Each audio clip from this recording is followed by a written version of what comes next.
welcome to episode 32 of So You Think That Was Good, Do You? A podcast where we take a look back at the films from your childhood and question the absurdity of their universes.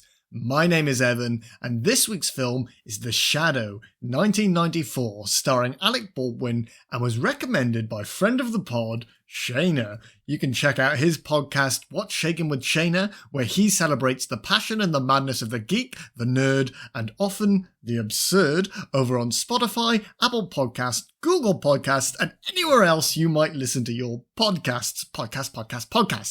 If you want to recommend a film, shoot us a tweet at SoYouThinkPod on Twitter or by email at soyouthinkpod@gmail.com. As always, I'm joined by Sam and Carl, two people I know in real life. Step out of the shadows and tell me how you're doing, boys. Ooh. Wow, what a monologue. Let Evan That catch was his incredible. breath. Yeah, let's let Evan recover from that. Pick yourself up off the floor. Yeah, do we always number the episodes at the start? No, first time. Episode 32, that's the first time that you've done that. That's a lot more than it feels like. Been a long old slog, this. About 4 good ones, I think. No, not all good ones. Would you say 4 good ones? Oh, 4 good ones, right, yeah. Yeah. That's about right. You can't escape the question, how are you doing, boys? I know you just tried to sidestep that masterfully, but I need to know. Just give me a good.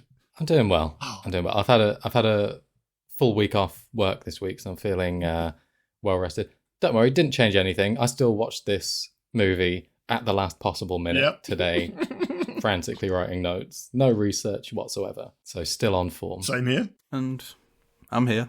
Thank you, Carl. That's all I require from you. I'm doing good, mate. We got some interest on our Men in Black episode. That was nice. And we nipped that straight in the bud the week after with a special. Well, what does it tell you about our self-confidence that the views started going up about Men in Black, and instantly we were furious and writing to the provider platform that we use, saying, why are you not blocking these bots? Yeah, and they did 3 days of research to conclude that they weren't bots. They're actually listening, so thank you everyone for listening. Sorry we thought you were bots. For listening. Yeah. Was an insane amount. For me, this is like a pub lock-in, I think. Less people, the better. We've killed it off. A movie trivia special, and it's just the real friends again, I'd say. Welcome back. Thanks to the friends of the podcast, and we'll try not to alienate 2 of them by shitting on this movie too much. Yes. Well, let's get right into that, shall we? Shall I do the plot synop? Gonna have to. It's a short one this week, and I did pre-read it, and it's pretty good compared to the other ones I've read, so let's do it. Set in 1930s New York, a reformed criminal becomes a superhero. With the aid of a beautiful female friend, a playboy millionaire with a dark past sets out to bring the evil Shiwan Khan to justice. His quarry, who is determined to attain world domination, is a deadly descendant of Genghis Khan and will not surrender without a fight. Yeah. Quarry's a good word, isn't it? Quarry's a great word. Yeah. Yeah, very good use of the word quarry. I think that's a good synopsis, considering how frenetic and mad this film is and how much happens. Yeah. It's impressive they managed to fit all that in. They skipped 2/3 of the beginning of the movie with this plot synopsis. Well, fair play, I wish I had. They cover all the points that was needed to make just a normal movie. This, as we're about to get into, this contains a lot more than it needs to. This hour 45 movie took me 3 hours to watch. Same. Stopping to take notes. A lot of pausing. I think I messaged you at 12:30, maybe 1:15, saying I'd started this, and I didn't finish until about 5. But let's start, shall we, with the usual little factoid. The opening credits don't end until 2 minutes 58. Look, I appreciate the timestamp put on that, but I think these were reasonable opening credits. Yeah, not egregiously long. Oh, egregiously. Good word, Evan. Thanks, Evan. Very good. Yeah. Quarry. Also, just before we get started, did either of you know this was set in 1930? Did it say at any point? The first note I've got is this opens in Tibet, vaguely in the past. Yeah. I know it's the past, but I don't know anything beyond that. Well, we'll get into that now. But the only thing I thought denoted the era was the gangsters that show up in about 10 minutes' time. But just the Tommy who gun, knows? Yeah, that could just be classic Brooklynites getting up to it, you know? Oh, God, we're not continuing on that. The movie opens with a Tibetan man, Li Peng, being driven through a poppy field and dragged into a temple, seemingly in the middle of nowhere. Li Peng is brought before Ying Ko. Sorry, I'm going to be repeating a few things here. There's a few names. The crime lord who owns the poppy field and accuses Li Peng of killing 3 of his men, who just straight up admits to that straight away. He doesn't mind that at all. Do you recognise the actor who plays Li Peng, the man who is brought before Ying Ko? Yes, I do, but I don't know where from. Mm-hmm. He's in Big Trouble in Little China, right? Yes. Is that what it's called? I think so. Yeah. He's in a lot of stuff. He's like one of those actors. Yeah, he's the old Chinese man in everything. Yeah. You may recognise his voice more than anything else. Li Peng is played by James Hong, who is just one of those guys you instantly recognise. But most notably, he played Mr. Ping, the adoptive duck father of the Kung Fu Panda and the Kung Fu Panda movies. You're naming movies I've never seen, Evan. Please tell me that cannot be his top credit on IMDb. No, he's been in loads. Big Bang Theory, Friends, all of them. But I'm just mad that you boys have not seen that. But personally, he's been in loads, names 2 shit sitcoms. The thing I know him from is Jackie Chan Adventures, the animated series from back in the day. He plays... Now we're talking. Dao Long Wong, who is like an evil sorcerer in it. Man, hearing his voice brought back memories for me. And anyone who's not seen Jackie Chan Adventures, hit that shit up. It's so good. Honestly, really do. I need to rewatch it. And if we ever start covering TV shows instead of movies... That'll be first. First choice, Goosebumps. Oh, Second choice, yes. Jackie Chan Adventures. Yeah. Number 3, Chuckle Third choice, Vision. Chucklevision. Yeah. Oh, yes. Ying Ko, who's the crime lord of this area, shoots Li Ping straight through one of his own guys. He's taking one of his guys hostage, but he's so evil he doesn't give a shit who he's shooting. He shoots right through him and kills them both. And it's dramatically revealed here that Ying Ko, quite an Asian name, is not an Asian man, as the scenery... Basically everything. Yeah, everything that is suggesting. It is none other than Alec Baldwin, the lead of this movie, who, after having leaping shot, delivers his Chinese dialogue in a manner that is reminiscent of 2 things to me. Firstly, Charlie from Always Sunny in Philadelphia in the episode Flowers for Charlie, where he thinks he can speak Mandarin, but he can't. And also John Cena's now famous speech, Bing Chaling, which is also stellar. Bing Chaling. Excellent stuff.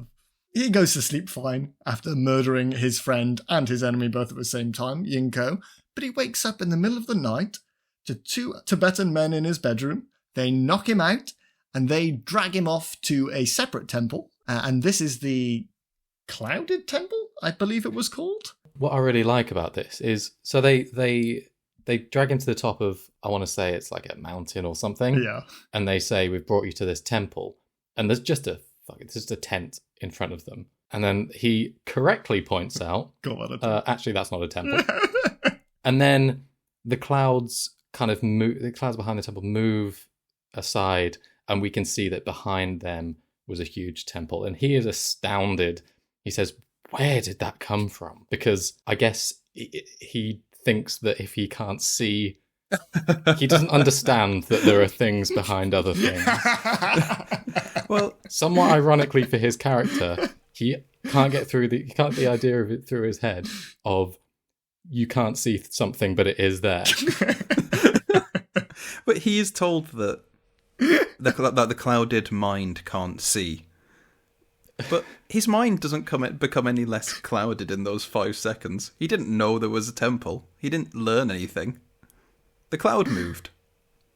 No. I like what you're insinuating there, Sam. The fact that every time he blinks, he's surprised by everything that appears in front of him. Every time he blinks, he thinks everything's gone. Where he panics, am I? shockingly. Everything behind him, he's just constantly shocked. He's a constantly surprised man that things are appearing in front of him. Like Agent D from last week's episode. Oh, wait, no, 2 episodes ago. My apologies.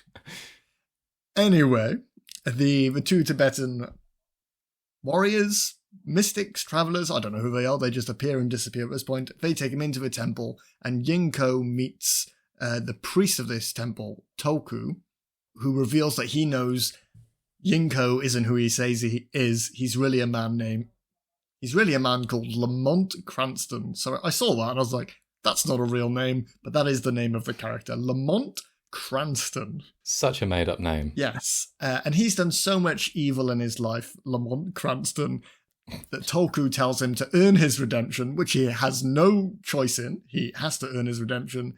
He will be taught how to use the shadow within him to fight evil. Anyone else getting Batman Begins League of Shadow flashbacks during all of this? This movie is just Batman, to be fair. Yeah. There's plenty of Batman vibes happening throughout. Yeah.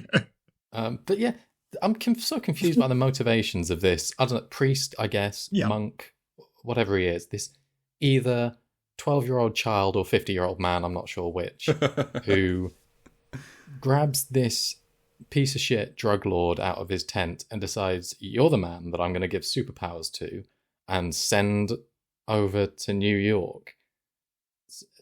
Why? Just fuck him.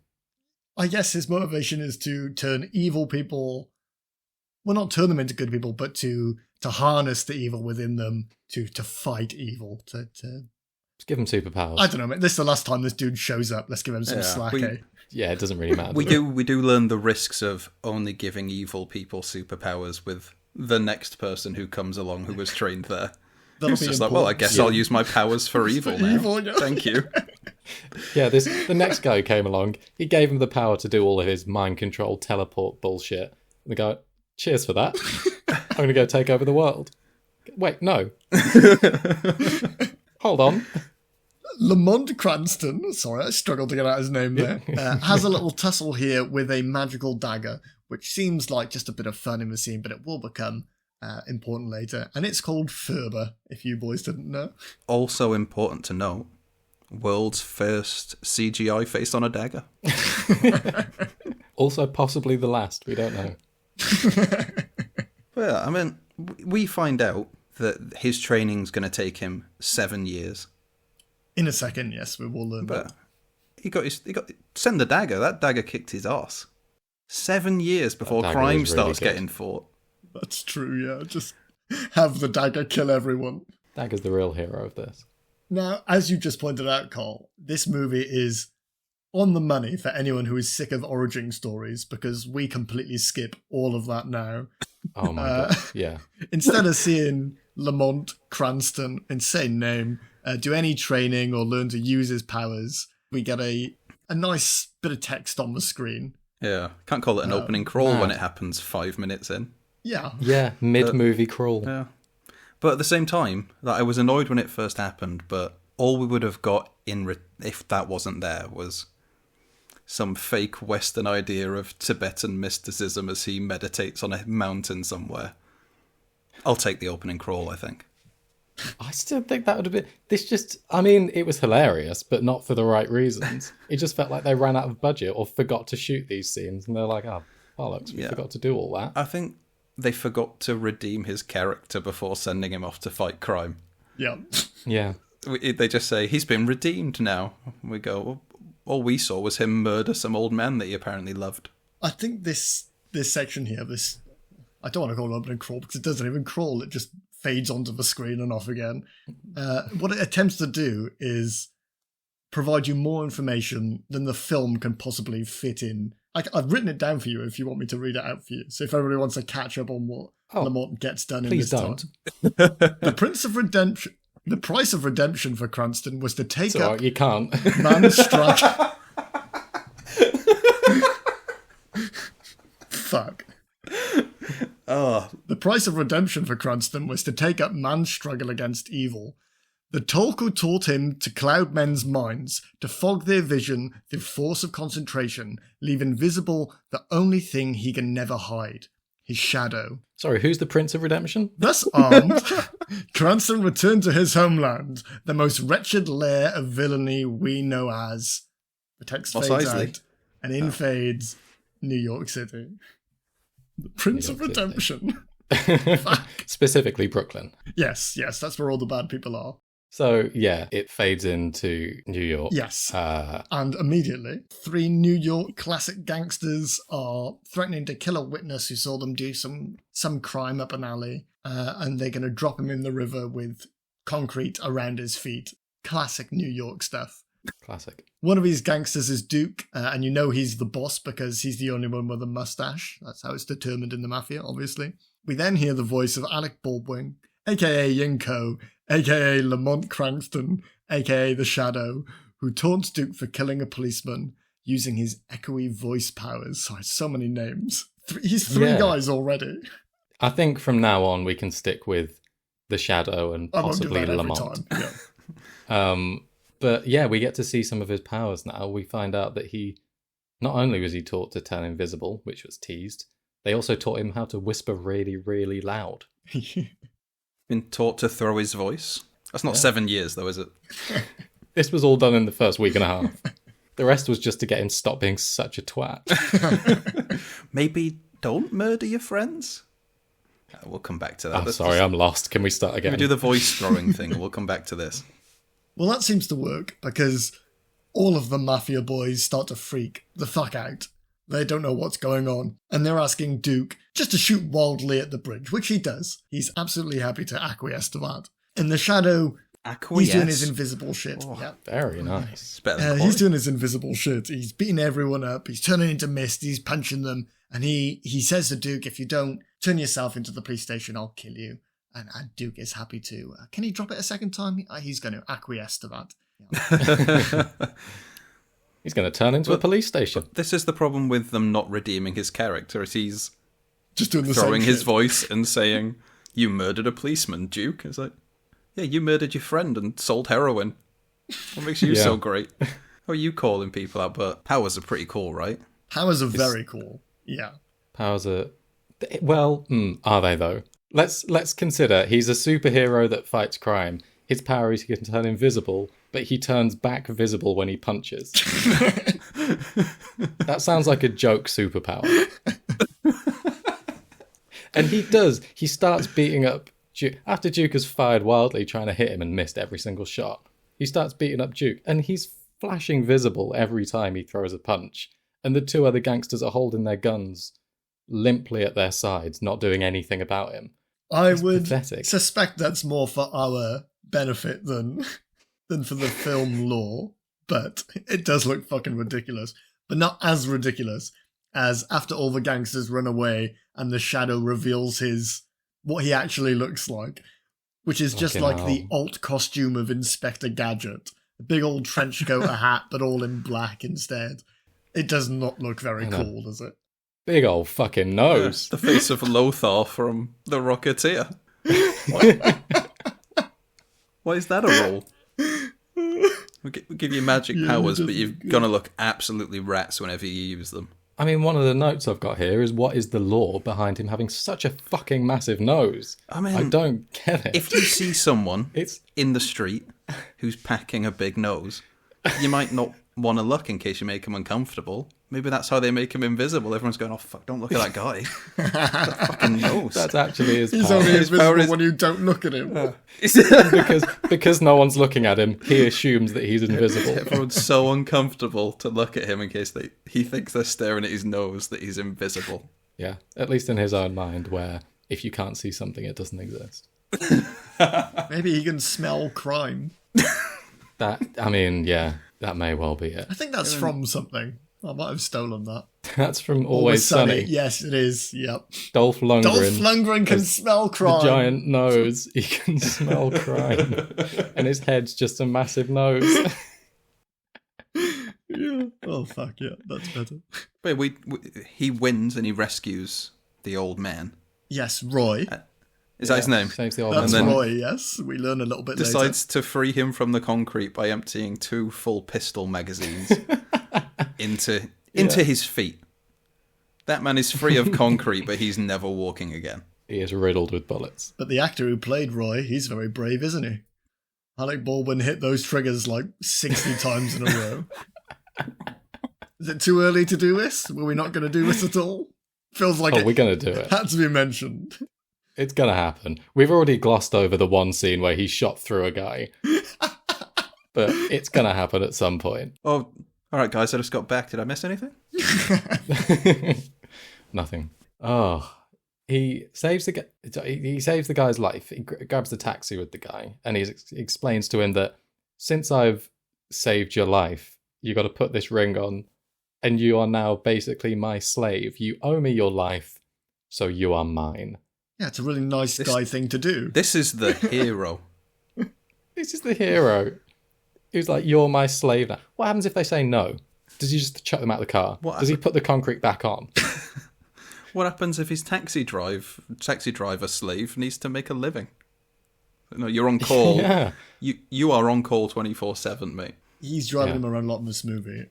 Two things also. One, how insane is it for a superhero to get in a fucking taxi after saving someone's life? Yeah. Even Batman doesn't do that. Two, so after making Roy his agent, there's two things he tells him to remember and to keep. Firstly, there's a secret phrase he has to know. The sun is shining, but the ice is slippery. He's got to say that, but the ice is slippery when one of the other... That's how you identify each other. Then he gives him a massive fucking red ring that glows to keep so he can get in touch with him. I reckon just use that probably. Yeah, just take a look at their hand. How many of those 7 years he was away, do you reckon, were working on the sun is shining, but the ice is slippery? Can't go back yet. He's got a full page of notes. He's like, uphill, ice skate. No, I can't use that. Blade has that one. The ice is slippery. Yeah, so now Roy is his full agent, and he lets him go off to live his own life and will probably never see Roy again. And Cranston heads over... Cranston is the Shadow, just in case you all didn't know. Cranston goes over to the Cobalt Club, which he'll visit a few times in this movie, and he meets another great name here, his Uncle Barth Wainwright, who is the police commissioner. Now, Uncle Wainwright Bath is here mostly to deliver exposition that the opening crawl couldn't deliver or the opening scene couldn't deliver. He also tells Cranston about the woman who can hear voices in her head, and he wants nothing to do with her. Yeah. And also that he's going to form a task force to find the Shadow. But of course, now here, Cranston uses his secret shadow powers to convince him not to. That's so we're all aware that everyone in the city is aware of the Shadow. This is a real superhero, everyone. It's not just Batman. I'd love to know what the people of the city think about the Shadow. Because he's not like Batman. He doesn't seem to really... I mean, I guess he does stop some crime, but only when he has the chance to enslave someone. Yeah, he saves people who are useful to him only. People who then can't say they were saved by the Shadow. So how does anyone know the Shadow exists? So never heard no of him. One, as far no one can say that they were saved by him. All he does is murder people who we have to assume were committing crimes. Yeah, and he also weirdly travels around in a taxi, even though he's a millionaire, billionaire who would probably have a chauffeur, you would think. Is he a millionaire, billionaire? He doesn't work. We get told numerous times he doesn't work. Yeah. I mean, his job title in the summary that Ev gave us was Playboy. Is that a job title? Probably. Closest we're going to get. Unless he's living off all his opium profits, yeah. But yeah, you've got to assume it's that. That's not a reformed character. I could be reformed if I got to keep my millions from my crimes. Yeah, most of the people he saves with the red rings are just in money laundering. I could easily give up a life of crime if I can keep all the money from my crimes. It is his uncle, right? I wasn't sure if it was or if he just brainwashed him into thinking that he was his uncle. Well, that could be the case, but he always calls him his uncle, so I assume so. This is where we learn that he disappeared after the war 7 years ago. Yeah. So he became a full-blown heroin kingpin within Tibet. Within a year.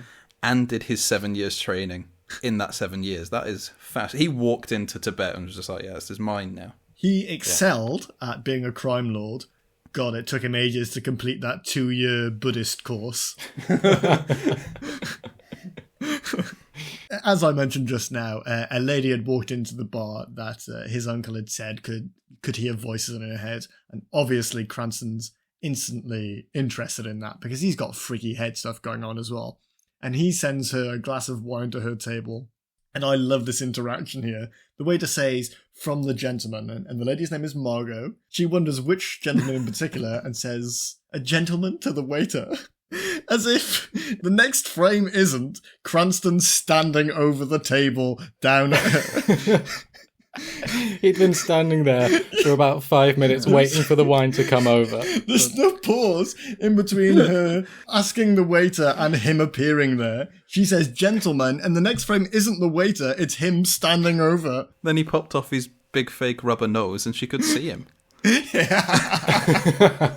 starts punching her. He stood there the whole time with a massive nose and she's going, "Gentlemen, I don't see anyone." Just this weird homeless man creeping over me, looming. So they hit it straight off. She can read minds, he can influence minds. They've got stuff going on, and he asks her out for a succulent Chinese meal, which they do go and get. He makes sure to go to a Chinese place, doesn't he? He's got to show off his one talent. Bin Chaling. This is my second funniest interaction so far for me. Margot essentially thanks Cranston out of nowhere for a compliment she thinks he said. And he's like, "What are you on about?" And she's like, "Oh, you complimented my dress." And he goes, "Oh no, I only did that in my mind." She apologizes for having read his mind, and he tries to act really cool about it, but in a way that makes it look like he's really not cool with what just happened. Did you catch that? Like how freaked out he was? Or at least he was acting in that moment. Yeah, no, he's realised he's on a date with an actual...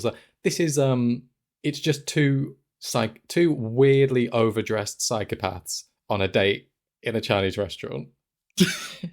Kind of having the most nonsensical conversation about reading minds and shit. So the date ends, they head home. You know, it's implied that they're not going to see each other again because we know that he can read minds, he's the shadow, he doesn't want her to read his mind.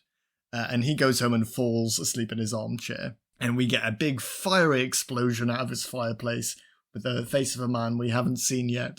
And he just wakes up to his glass of brandy on fire and is like, somebody's coming. Just a really weird scene. It tells you a lot about how weird this movie is that I completely forgot about this scene. Yeah. Just kind of washed over me. This is the face of Shiwan Khan, a descendant of Genghis Khan, and also another student of the priest that taught the Shadow how to use his powers. Or rather gave him the powers. I guess he didn't have them straight away. And then we cut to the Natural History Museum of New York, I guess, and a random sarcophagi has turned up at the delivery point. Sarcophagus, if there's one, mate. Sarcophagus? Oh. Yeah. Oh no, I've written sarcophagi a lot. I'm going to be saying that a whole bunch. A Tibetan sarcophagus, metal variant, for some reason I've written there, is dropped off at the Natural History Museum. And they reveal that it was the silver coffin of Temujin, which is the birth name of Genghis Khan. This is where I had to pause and just sort of contemplate how much information we're being offered at once. I actually think I messaged you boys at this point. There's a fucking lot going on between Tibet and a guy who used to be a crime lord who now has powers and fights crime in the city, and there's a woman who can read minds, and now all of a sudden Genghis Khan is involved in this fucking story. What the fuck is going on? Every scene so far has been a non sequitur, and there's been no link to the previous one.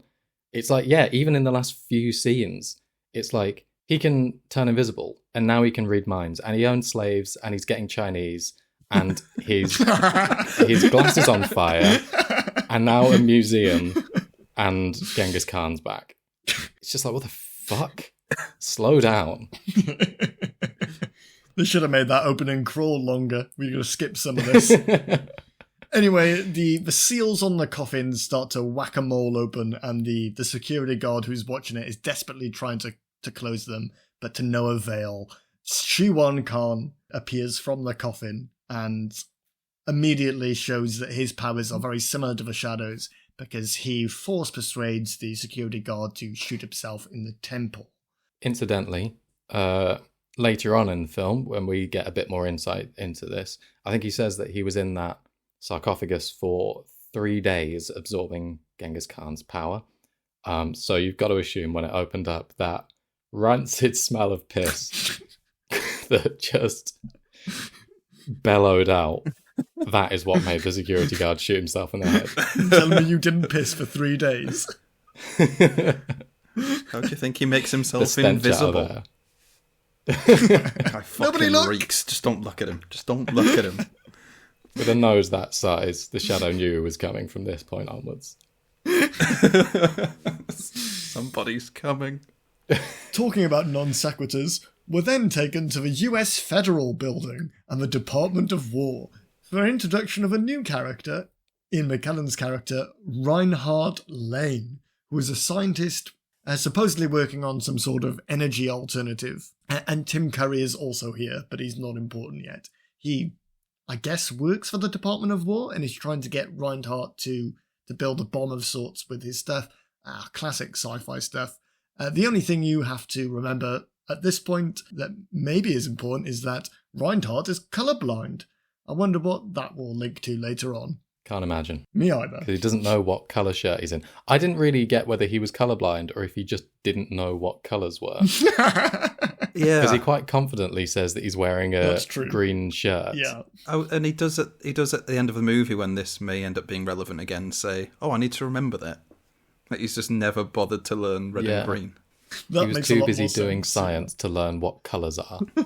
So on theme for this movie, Shiwan Khan. I do one thing from the previous scene, and feel free to cut this out because it's a random little bit of nothing that I noticed but quite enjoyed.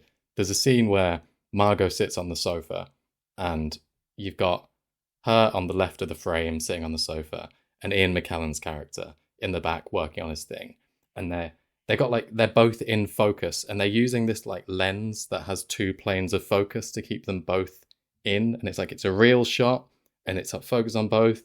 It's just a really cool scene. It's such a specific, nuanced thing that you can use this very specific lens for. And I've never seen it in a film before, and I thought that was really cool. This is far too intelligent. The for this cinematography podcast. in this, surprisingly good. There's What was a that, sorry? scene I'm going to talk about with the cinematography, which was fucking fantastic. Or at least the direction of it, we'll get to. Sam used to work at a camera shop, for everyone who was utterly bored by that, so he's interested in this stuff. Everyone. No, thank you, Sam. like I did cameras. enjoy that, yeah. So on theme for this movie, Shiwan Khan now gets in a taxi to go downtown, and instead of having his location recorded by the taxi driver, which is apparently something they used to do, he has the taxi driver drive into a massive tank of gas. The police are now investigating the murder at the museum, or rather the suicide at the museum, and one of the police officers slinks off down the street, up a building, down the corridor, and he pops a little note through a letterbox, which then is one of those old tubey things. Pneumatic tubing. Pneumatic. Thank you. I was going to ask, the only place I've ever seen them is in Futurama, when it's people that get kind of glomped through it. Glomped. Are these real things? Do they exist? Yeah, this was how I think banks used to send stuff through them before email, I guess, or fax. But that'd be great. I don't know why they don't still. That'd be so much fun. I mean, but all we're learning from this is that he must put a lot of money into putting metal tubing all around the city. And we must find not the Phantom. We must find the Shadow, or just follow all the metal pipes to that one building they all go into, where you'll find another one of his slaves who's just sat there reading messages, who can never leave. Follow those floating metal pipes that are assembling themselves up the side of a building. And then when his slave gets the message, Alfred. he then when Alfred gets the message, he then presses a button, which sends a message by the ring to the Shadow. So he's got some sort of wireless communication technology. So why the fuck are we using pneumatic tubing? But this thing makes both sound and lights. Could have Morse coded it out on that thing. And then, as if that couldn't get worse, in the 30s, the Shadow gets back in touch with Alfred by fucking videocast. Yeah. So he gets a taxi to his sanctum just so he can have a 10-second video call with Alfred, who tells him, go investigate this. I reckon just have the letter sent to you. Also, the ring. All of this would have been quicker if you just used the postage system. Also, the ring that glows. Insane. You're at a charity ball or a dinner you're going to as Bruce Wayne or Cranston, whatever his name is, and your ring starts fucking glowing. What are people going to think of that? Oh, that's the shadow, that is. Anyway, Cranston goes to his sanctum where he takes a 10-second phone call from one of his agents, Alfred.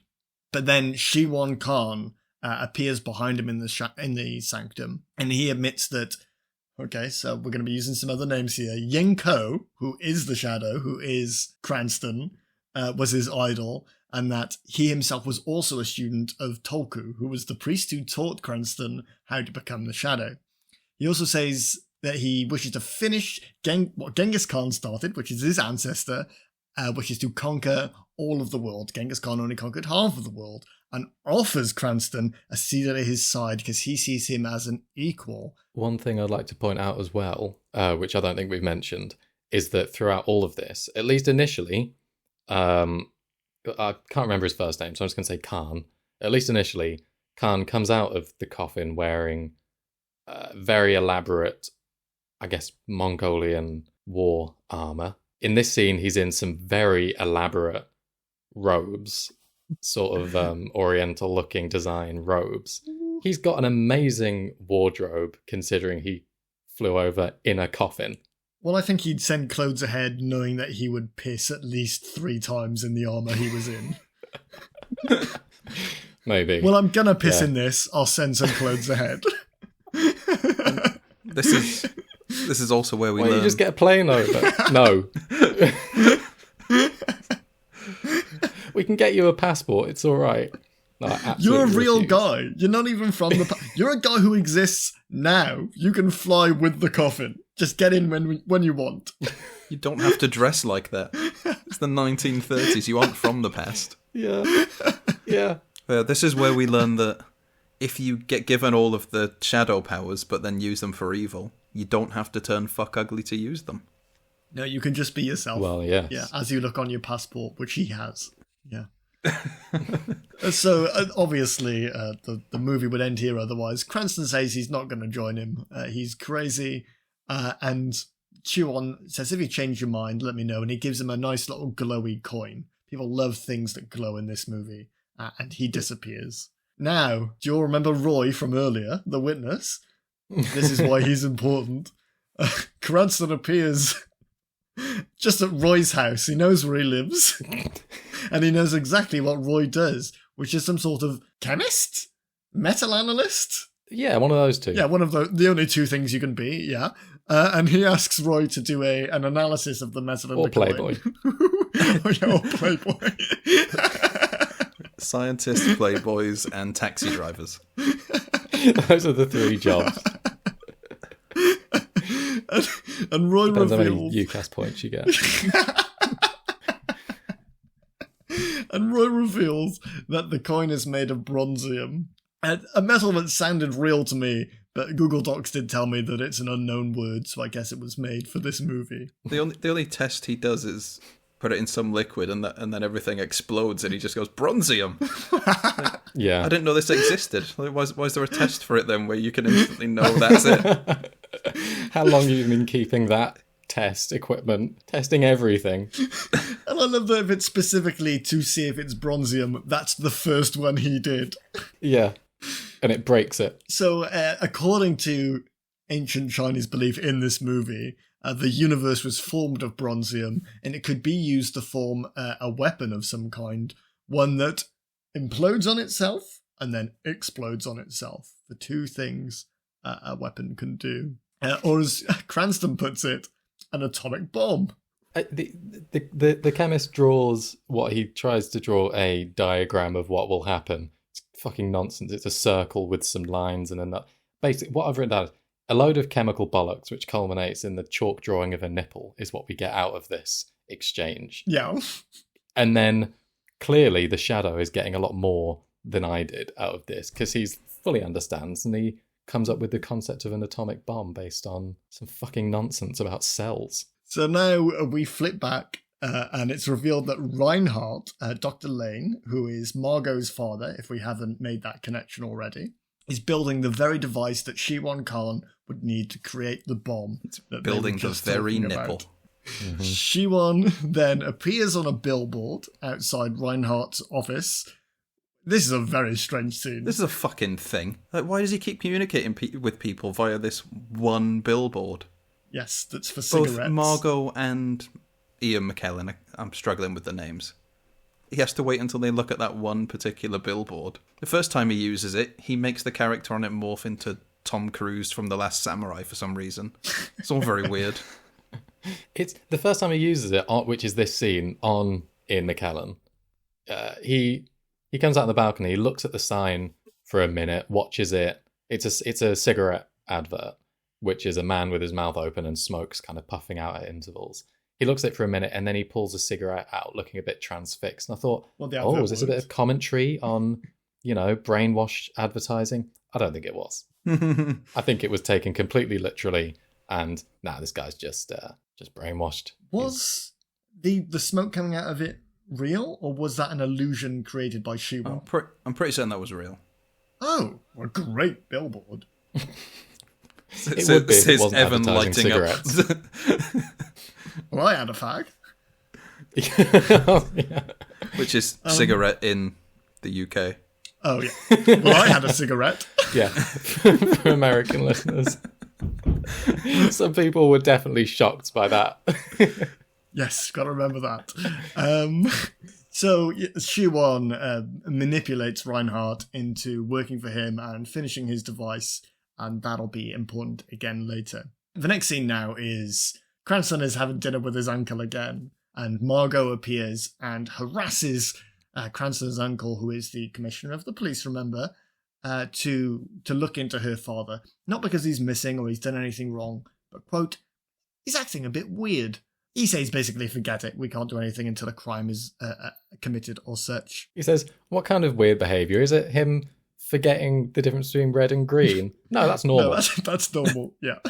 That's totally normal, that's fine. Cranston hears all of this going on, luckily. He doesn't need his agents in this situation. He was actually there, and he learns that Reinhardt is acting weird, and he leaves straight away to go investigate. He tries to use his mind powers to get Margot to go away, because she is getting quite clingy, to be fair. She keeps showing up and this is going to be a running theme when she shouldn't be, but it doesn't work on her because of her freaky mind powers. But he just straight up bounces anyway, and then we see the first live-action transformation into the Shadow, which is just unnecessary and fucking horrible in the taxi. In the taxi, again. The superhero gets in a taxi to go to the crime, which is insane. And he goes to the federal building to find Reinhardt. So the taxmobile. It's fucking mad. That'll be $5.59. Considering he's smuggling heroin money into the country, he does not want to go to the taxmobile. That's very true. So now we're at the perspective of Dr. Reinhardt, who's finished his little bomb project, his nipple project, and the Mongol warriors show up in the building just to basically collect him and his stuff. Why are they all dressed like ancient Mongol warriors? That's never explained. They're Using not swords. from the fucking past. It's kind of this... I mean, I hesitate to call it racism, but perhaps I shouldn't. The implication here is that they're from Mongolia, therefore they dress in armour and use scimitars. Yeah. I mean, I get that this is based on a radio drama from the 30s, and maybe that sort of view was more accepted back then, and they just kept it. But we even get a flashback to Alec Baldwin in Tibet later on in the movie, and he's dressed in full armour with a sword. Yeah. We didn't touch on this. How insane did Alec Baldwin look when he was Ying Ko, or whatever his name was, with the long hair and the toplessness and the fingernails? Yeah. Just mad. And way scarier than the Shadow is. He should have just kept that get-up for the entire movie.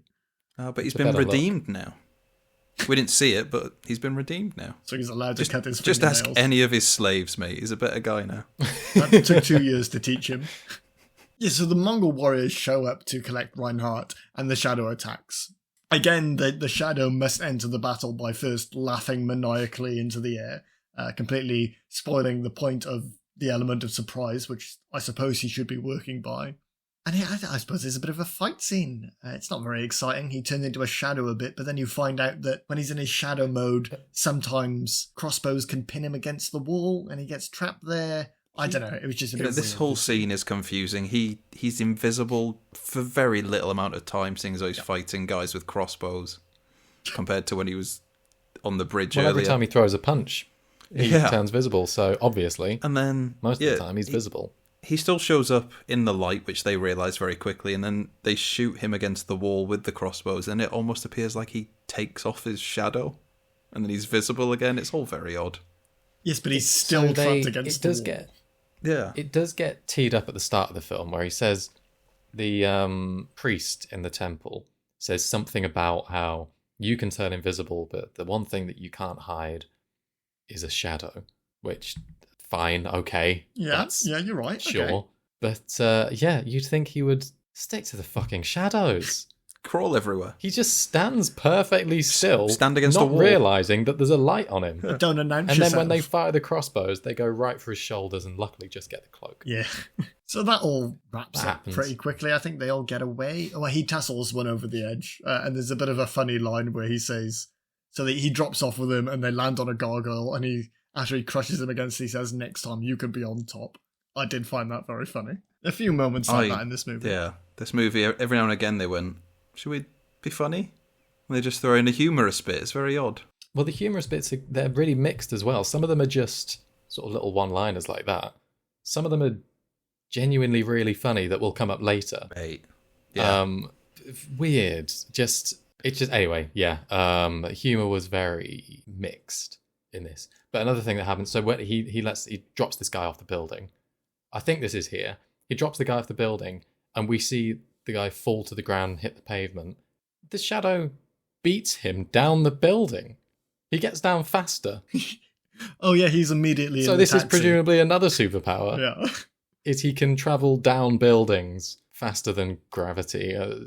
Well, if he can see the taxi, he can fast travel to the taxi, but only if he can see it. That might be it. Yeah. So then of fast travel. The Mongols get away with Dr. Reinhardt, and the Shadow leaves it in his taxi, insane. And the next scene is that Shiwan manipulates Margot into coming to the federal building and uses the exact same trick he used on her father to make him one of his followers. With the cigarette stuff. She stares at the cigarette smoke. She has a cigarette. And then she pops down to the HQ, which we don't know where it is yet, but it's the hotel.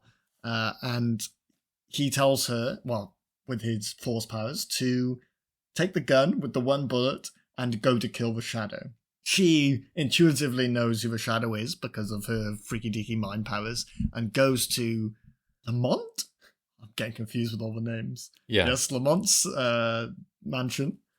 And just... No, Cranston. Cranston. Cranston Mansion. Cranston. Oh, very good.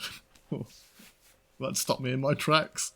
She goes to the house with a gun, but fortunately, and not for the first time in this movie, well, no, not for the last time in this movie, she shoots a mirror instead of shooting him.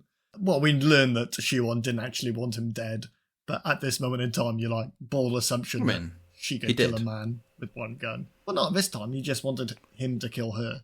Well, when we saw him say, go kill the Shadow, that's risking having him killed. True. It was definitely risky. I think he was covering up later, like, yeah, this is what I wanted to happen. Yeah. Well, give him more than one bullet. We were there. He could have said, go shoot the Shadow's mirror. True. To be fair, he only gave her one bullet when he had 6 on the fucking thing. Can I take any of those? Nah. No. What if I miss? What can be done? Oh, you'll be fine. Cranston leaves his house and goes, I guess, to try and find where Shiwan is, and you see a Mongol warrior following him through the streets. But this is Cranston's game. He steps into the shadow and pulls the old reversey on him, and then follows the Mongol. The Mongol just gives up as soon as he loses sight. He's like, well, just back to base then. Back to the boss, I guess. Which is just down the road, luckily.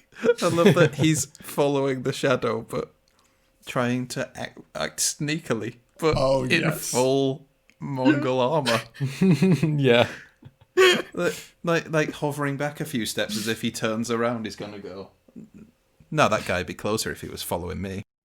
Never mind the armor. Yeah, so he steps into the shadows, the Mongol walks past, and then Cranston follows him to a second Chinese restaurant where, luckily, Shiwan is. And this is a scene where Shiwan reveals to Cranston that not only was he a student of Tikal, which was the priest that taught the Shadow how to use his powers, he also killed him with a very demonic knife that he is now holding, the one from earlier on. The second ever CGI face on a knife. Yeah. Wonder if it's the last. Only one way to find out. Oh, we'll find out. So the Mongol is also there, and as with any set of Mongol armor, he has a gun, and he holds it on Cranston. That's how they took over half the world back in the day. Yeah. But Cranston easily breaks the mind of the Mongol follower and has him throw his gun to him. Don't worry, Shiwan also has a gun and pulls his, and they both shoot at each other and the bullets clash in the air. I love here how after the bullets clash, they both stop to consider how awesome and unlikely that was. They're both just like, yeah, they are. Yeah. Both I love that amazed. neither of them was intending that. I mean, we know that Khan has a one-shot pistol, and we know the Shadow has fucking 2 pistols with mags he's willing to empty into people's feet, but he just fires the one round. Yeah. And then the only thing more embarrassing than escaping in a taxi is he jumps in a motorbike sidecar with the motorbike being ridden by a Mongol in full armour. It was sweating bullets. Gotta be. Even though they are in Chinatown, the guy in the full Mongol armor is so conspicuous. But then the Shadow's Stand out. little agents aren't any better. All their fucking rings glow, and they all greet each other with some weird fucking little bit of poetry, so neither of them is very clandestine. Oh, fuck. Nice F. Christ. Beautiful. The Shadow attempts to follow them in his taxi. So we've got a superhero in the back of a taxi following a supervillain in the sidecar of a motorcycle. Driven by a guy in armour. And the taxi's driven by the dad from Everybody Loves Raymond. Yeah. So this is... but somehow they lose the motorcycle. I was trying to figure out who the taxi driver is the entire way. Somehow they lose him. They get to the empty lot, an empty lot on the corner of somewhere, and they've completely disappeared. Don't worry, that will become important again later. And again, that guy's just been waiting around for Cranston all day. He's not had a chance to make any real money. We see him collecting a couple of fares, but then he has to stop the car, tell people to get out. And then scream his way through the streets to get to Cranston. So not only can he not collect any fares from people, but he's racking up traffic fines like crazy. And Cranston doesn't even pay him. This is a billionaire playboy who doesn't even pay his chauffeur because he's got a taxi driving slave. So Cranston gives up. They're not going to find where they went. And he goes home to find that Margot is still there. I don't know how many times he has to tell this chick to leave, but she isn't. They have a bit of a chat, and they both go to sleep. And this is where Cranston has some friggy-diggy dream, where it's actually quite cool. He puts his fingers under his face after he notices a little gap, and he's pushing his fingers through his skin, and his skin's peeling away, and it comes off, and it reveals the face of Shiwan Khan. It's great special effects. Like, visual effects are amazing. I don't know what it was, latex or something that he was ripping off, but it looks really good. Oh, they're ripping off Batman. Not this scene in particular, but the movie, yeah. Very good. We take a bit of a left turn here because for some reason now Shiwan is on top of the Empire State Building and he's just taken this little chance to remind us that he's evil because he tells that American troop to jump off the top. Have we skipped the best line in the entire movie? Where he goes to Margot in bed and asks her what she dreamed about. And she is very sensual in her description of herself on the beach, in the sun, with the water on her, and she's touching herself quite a lot. She's trying to naked. She's caressing her. Well, in the dream, she's naked. She's kind of caressing her nightdress. She's not leaving. She is dropping hints, and then she asks him what he dreamed about, and very plainly says, "I dreamed I ripped off my own face, and I was someone else underneath." That was gold. That cracked me Excellent. up. I think she You goes, need help? "You're troubled, you are." He goes, "Yeah, I know." Is it moments like that where it's suddenly That funny? was genuinely hilarious. Yeah. Loved that scene. You're right. Yes. So here, Margot also says that she's not going to leave, and she's going to stick around so that they can find her father. So she can get laid. This is how love happens. She is. Yeah, she's horny. There's no chemistry between them at all, but she is persistent. He wants her to leave. Yeah. And then we get the scene with Shiwan killing that guy. But this is where I wanted to talk about my favourite bit of directional cinematography, where... So we see the guy fall off the top of the Empire State Building, and he falls and he falls, and the camera follows him, and he bounces off one of the terraces, and he continues to fall down onto the roof. And from that point, the camera just pans down slightly to Cranston and Margot in the street just having a conversation. Like... Fucking amazing. You don't even pay attention to that. This is New York, baby. Yeah, I love that. So dark. The bounce. I laughed so hard when he bounced off that terrace and hit the roof. That's why it took me 5 hours to watch this movie. Most of it was that.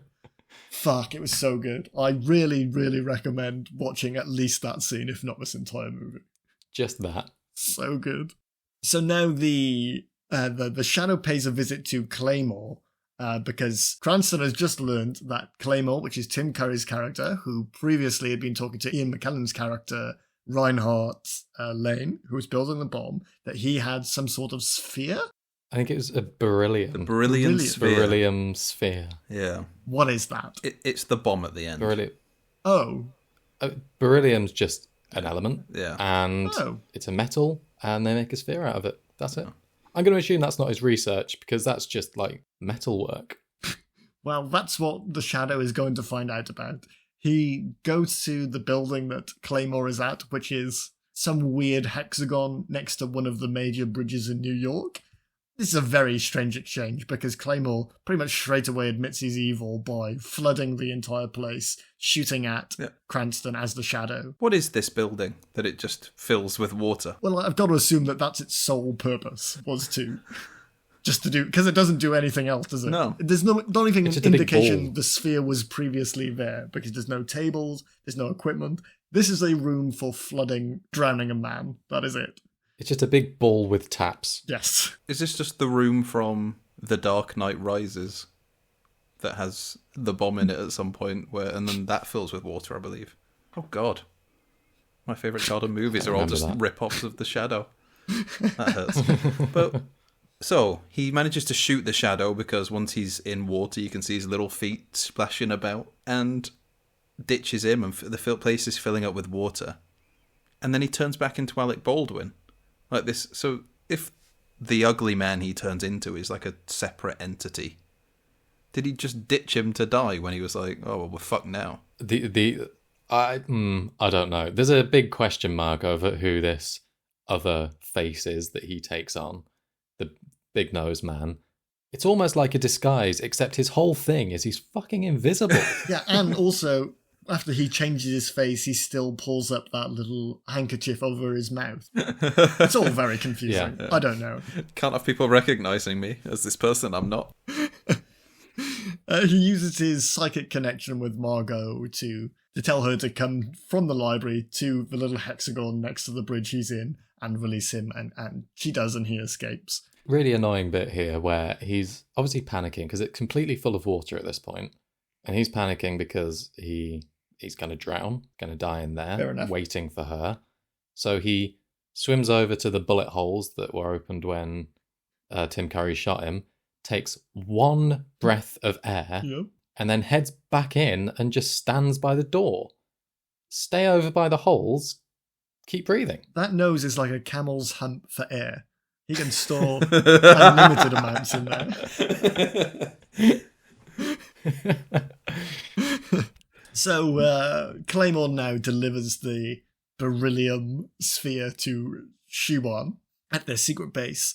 And at the same time, Margot explains to Cranston after they've gotten back that she'd learned at the library that day that the empty lot used to be the Hotel Monolith, which is a hotel that just seemingly disappeared, was demolished. They don't know who, they don't know when, they don't know why. And Cranston begins to wonder whether or not it was demolished at all. So they go down to the empty lot, and Cranston is able now to see the Hotel Monolith and realizes that the rest of New York has been hypnotized. That's another power now Shiwan has. I reckon just hypnotize everyone in the world to thinking you're their leader. But yeah, cool. Yeah, that'd be quicker, wouldn't it? Yeah. So half of New York are Cranston's slaves. The other half are hypnotized. Or actually everyone is hypnotized by Khan. So they got it all covered. Reinhardt activates the bomb and sets the timer for 2 hours. And now the shadow infiltrates the Hotel Monolith. We're heading into the latter end of the movie here, people. Of course, he has to enter the hotel laughing to let everybody know he's there, and so Shiwan sends his men down to kill him. Claymore goes off on his own with a machine gun for some reason, and the others just disappear into the hallway. And there's a little face-off between Claymore and the Shadow, where Claymore basically just shoots around the room for a little bit, does a bit of laughing, does a bit of dribbling, and then... A bit? There is a lot of drool in this scene. Yeah, not quite sure what Tim Curry was doing in this role, but I love Tim Curry, so I was happy to see it. And he convinces Claymore, Tim Curry, to jump out a window and kill himself, basically. Very fun resolution there from a very good protagonist. Remember, he's the good guy. Yes. The Shadow then heads up to confront Shiwan, who has the funniest obstacle to stop any hero, which is the wobbly floor. The spinny wobbly floor. He clicks that button. He clicks the button for the wobbly floor like it's a real game changer. I thought. Which, to be fair, it is. When the floor first moved, I thought he was about to fall through a trapdoor, and then it just started wobbling and spinning. A Shark Tank or something. Wipeout. No, yeah, it was a turntable. Yeah, total wipeout. Yeah. Yeah, he's got the big bouncy red balls in the next room. Yeah. It was just like, if you manage to get off of this, you've got to huck a duck on the next room, and then if you throw a ball at some coconuts, then we'll fight. Half the doors are painted on, and it's just the first round of Takeshi's Castle. Shiwan then activates his magical dagger to attack the Shadow.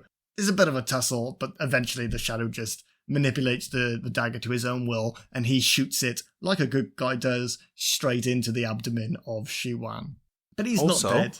Third ever CGI face on a dagger. It's worth it every time. I love it. But is it the last? Yes. Shiwan, then, I love what he's done with this, by the way. He escapes into his sarcophagus, and when the Shadow opens it, he's not there. That's because he's cut a hole in the bottom of the sarcophagus, which leads down the laundry chute into the laundry room of the hotel. Fucking amazing. And also, they're on the top floor, and the laundry room must be in the bottom. So that is a hell of a drop. Anyway, it's a hell of a slide. Follows him down there, and then the laundry room obviously connects to a hall of mirrors. Another great addition. No wonder this hotel never opened. Apparently the person who made it went bankrupt. So putting in wobbly floors and slides and the floor that's entirely mirrors. None of the laundry gets done because you got to go through the hall of mirrors to get to it. Just laundry women bumping into walls everywhere because they can't find their way down. It's like a game of Pong down there. Yeah, so the laundry room leads into a room of mirrors, and we get, again, the classic, the Shadow shoots at Shiwan, but it was actually a mirror, second time in this fucking movie. Oh yeah, I forgot, we get a room of mirrors before the hall of mirrors. Yes, the room of mirrors was separate. At this point, Margot and Dr. Lane are chasing the bomb around the hotel, which it was made as a big ball, to be fair, and it's just going down all the floors and onto the elevator. It's quite comical. Mate, it's made as a big ball, and the doctor of whatever he's a doctor of looks at just a big metal ball with a clock on the front, and the first thing he says when he is awoken from his however long trance is, wow, that's impressive. Is it? It's a big ball with a clock on it. When, Without knowing what it is. when they are chasing that bomb and they lose track of it, and then they hear a noise above them and like, oh no, it's upstairs. That was funny. That was funny. So fucking Benny Hill. yeah. This is where the colour blindness comes into play, or rather the forgetting of colours. Well, it's hilarious. Just before that, when this ball does come down the stairs at them, Benny Hill style, it rolls down the stairs, it crashes into an elevator door, which is like a kind of a mesh door, which falls back into the elevator shaft. It gets caught on something. So it's just about propped up in this elevator shaft. Clearly, it can't handle much weight, and the bomb is already there. These are the stakes. So Margot tells her dad, be careful going out onto this platform. He tentatively steps out. She hops in with him. Why are you there? You're not adding anything. She just has to be there. You're wrong, Sam. Those weren't the stakes. The stakes were that he didn't know the difference between red and green, or he thought they were reversible, and he went to cut red thinking it was green, but it wasn't. I love how that was just added in last minute, because you're right, we had the stakes. The stakes was the bomb not dropping, and at the very last second, it was, oh no, wait, yeah, the colourblind thing. Let's do that. We'll do that as well. They deactivate the bomb. That's de-escalated. Yeah. We don't see those characters again, really. Oh, no, wait. They're in an elevator. Never mind, I thought that was a pun. The real stakes were, had that ball gone down the elevator shaft, could have blown up the floor that was entirely bouncy castles, so...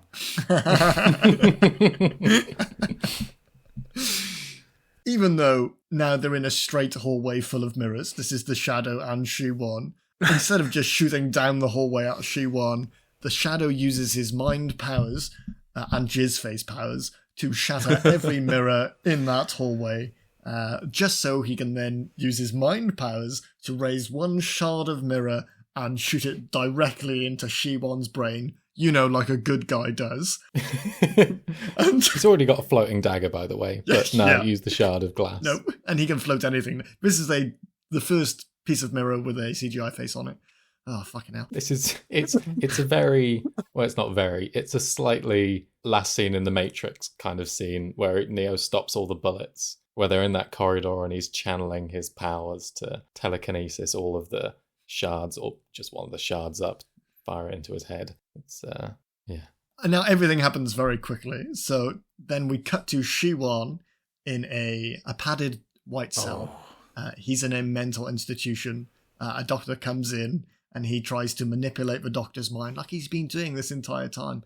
I mean, we're all surprised that Shiwan's not dead from that fucking 6-inch piece of mirror going into his brain. But then that is explained when the camera pans out and most of his head is shaved. He has this massive set of stitches, and the doctor explains that part of his brain had to be removed to save his life, presumably because of the massive stab wound. But don't worry, that's part of the brain that most of us don't use. So I suppose we're supposed to assume that that's the bit he got his psychic powers from. And then the camera pans down to the doctor's hand. He's got one of them little glowy rings on, didn't he? I didn't even notice that. I was too busy noticing that he brought lunch to a man in a restraining jacket and didn't untie him, and then just left the bowl and cup in with him. Enjoy that. Why don't you use your magic powers to do that? But yeah, he's on a corridor of people who are all saying they're famous people. Yeah. Yeah, and he's Napoleon. shouting, "Do you know I am the grandson, whoever, of Genghis Khan," which is just the superhero version of "Do you know who my dad is?" Yeah. And that, apart from a little kissy scene we get between the Shadow or Cranston or whatever his fucking name is with Margot at the very end, and we get his classic catchphrase, "The Shadow knows." And that's the end of the fucking movie. Was that his catchphrase? Yeah, he said it twice in this movie. Once at the beginning. He said it twice. Yeah. I've said a few things twice during this. I hope they're not my fucking catchphrases. Carl's famous catchphrase, "That's the first CGI face on a knife." Saying it all the time. So there's the movie, boys. So I guess it's about time for bad reviews, Sam. First one's from, just goes by Parker. gives it 3 stars, says, Alec Baldwin is a vigilante that shoots people. He was also in The Shadow, which is just okay. That is cold. Yeah, I liked that. I think maybe, I'm sure everybody knows, but maybe if it needs some context, Alec Baldwin allegedly, accidentally, shot the cinematographer on the set of Rust. I don't think there's any question. Definitely accidentally, yeah. Allegedly accidentally. Everyone's running with this. I've got my lawyer in the room. I think he's now sued the Us. production company and probably us soon. Yeah, I can't remember the details of it, but it's all very kind of recent. Very. Sued them with the argument, you know what I'm like.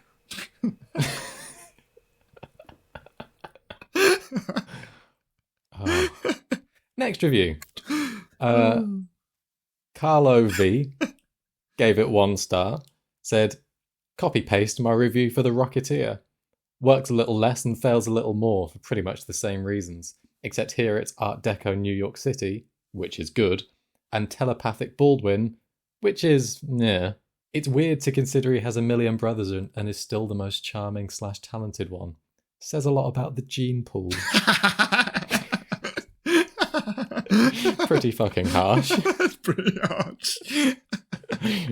But yeah, I liked that because yeah, a lot of people mentioned The Rocketeer in the reviews about this. I thought about it a lot. Yeah.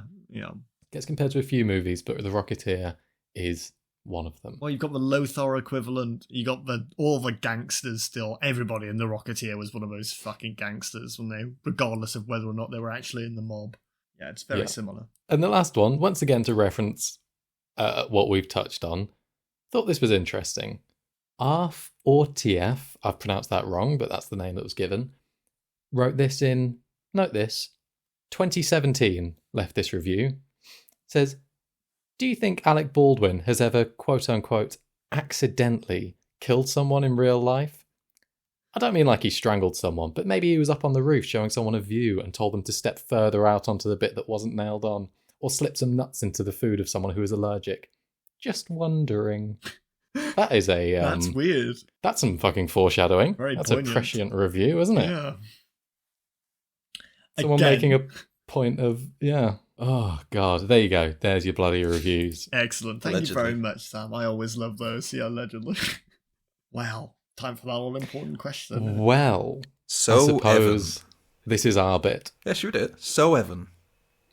You think that was You think good? that was do good, you? do you? Oh, yeah, we were Insane. perfectly in sync there. You Yeah. try and do that Yeah, that every was great. time. Yeah. Well, Good luck editing that to make it instant. I'm not going to. As I mentioned at the beginning, this was Shayna's pick. So I Don't I'm try like and you blame two, someone else. had never seen this before. Did I enjoy this? I think so.